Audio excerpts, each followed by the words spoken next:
ঠিক সন্ধ্যা নামার আগে আমরা ভোলা জেলার চর কুকরিমুকরি দিয়ে বাগান রোড বলে এটা, বাগান রোড দিয়ে হেঁটে যাচ্ছি।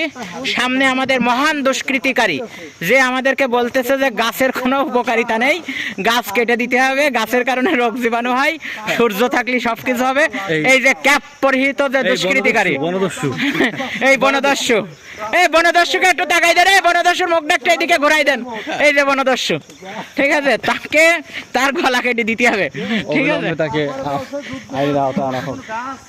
আমরা এই যে যাচ্ছি, আমরা সবাই খুবই এনজয় করছি আজকের দিনটা, অসাধারণ। আপনারা পরবর্তীতে যারা চর কুকরিমুকরিতে আসতে চাচ্ছেন তাদের জন্য আমাদের সাথে যোগাযোগ করে আসেন। আপনারা বিশেষ করে সাকিব স্যারের সাথে যোগাযোগ করবেন, আর আমাদের সাথে করলেও হবে। তো এখানের পরিবেশ খুবই সুন্দর।